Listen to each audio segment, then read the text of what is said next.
What is up, YouTube? I'm Adam, and this is Thumb on the Scale, where we discuss influencing the world in our favor and also in the favor of the world and community around us.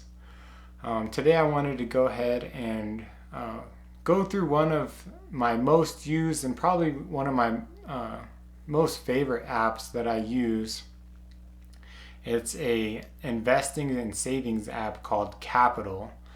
And what Capital does is it monitors your bank account, monitors, in my case, my checking account, and you can set certain spending rules and certain investing rules and how you want that money allocated.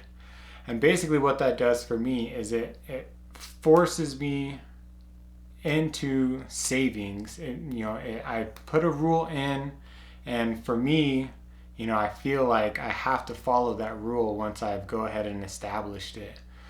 So let's go ahead and walk through some of the features of Capital, and I'll show you some of the rules that I have set up. And we'll go ahead and walk through some of the math of how to save $10,000 in 1 year, something that I'm currently doing right now. Something that you can use for either an investment account, something that you can use for an emergency fund, something that we all should have, in case an emergency comes up and we need to have some type of capital to cover those expenses, which actually just happened to me for the first time. And I was so thankful that I had put money away and didn't have to dip into, using a credit card, something that I haven't done, I think for more than a year now. But yeah, let's go ahead and walk through some of the features that I have set up with Capital. Yeah, so this is my Capital. You can see I have two goals here.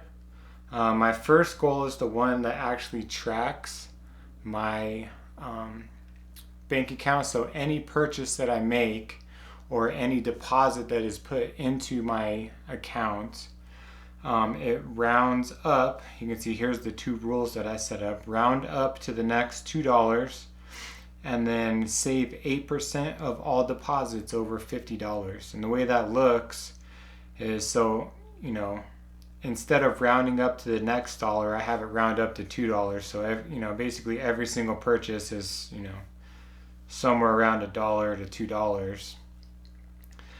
And then the way it works is, you can set up any type of rule that you want. So, Capital has it really set up nicely that you can basically, define how you want to save money and how you want to track your bank account. So that the other one that I have set up is, this is the actual investing account.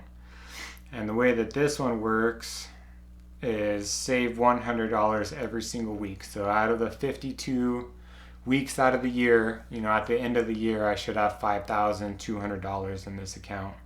But this one is actually slated to go up to $10,000.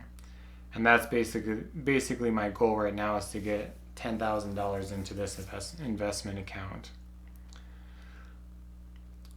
So one of the reasons why I think it's so valuable to use an app like Capital is because, especially for me, it kind of makes it like a game. You set these rules and then you do your best to abide by them. And sometimes it kind of sucks because you get paid. In my circumstance, we already know, we know that it's going to take out 8%. So I get paid, and I know that 8% is going to automatically come out. So it does, it does kind of suck, but, having it as kind of gamified really, motivates me, especially when I look at those graphs and kind of see that they're starting to get filled up, and it gives you little notifications when you get to 25% and gives you one of those, pats on the back and tells you that you're doing a good job.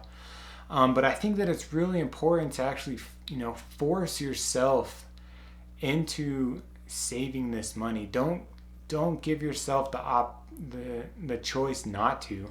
Don't tell yourself, oh, okay, I'm gonna put $100 out of every paycheck, or I'm going to put $100 every week. This app, it forces you to do it. It doesn't give you a choice. I mean, you could turn it off if you want to. You can cancel if there's a rule that it's gonna take money out. If you want to cancel it, you can. But I really think that it's beneficial to just force yourself into doing it. One of the other benefits that I really like about Capital is that it transfers your money back into your account really quickly. Not so much from the investing portfolio one. I think it takes about a week. But the other one, it takes about 2 to 3 days to transfer back into your bank account. You do have to be very careful about how you're transferring, though, and that's something that actually happened to me. Was I accidentally transferred from my savings into my investing instead of transferring it back into my debit card or into my checking account.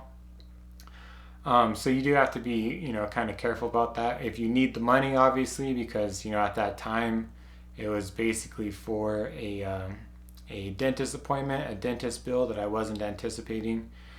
But if you're more careful than I am, I'm sure that nobody will have any issues with that. But I just really like the fact that you're just forcing yourself into doing it. Your income is the first step to investing. Having capital, enjoy the puns there. Having capital is your first step to being able to leverage, exponential growth of your investment account. So forcing yourself to save money, forcing yourself to create this lump sum of money, enabling yourself, if you do use credit cards, putting yourself in a position where you have a lump sum of money so that you don't have to use credit cards, so you don't have to continue losing money to interest. And it's something that, all around I think is just hugely beneficial. And yeah, it's something I've been using for, I think 2 or 3 years now. I absolutely love Capital. I recommend it to multiple people. And I will leave my affiliate link that if you sign up with Capital, you'll get a free $5 for signing up. And hopefully that will help people and convince people to just get started. There's no better time than now. Now is the best time to begin. So, well, thank you guys. I appreciate you guys stopping by my YouTube channel. If you liked the video, please, give me a thumbs up, and hopefully we'll see you guys again later.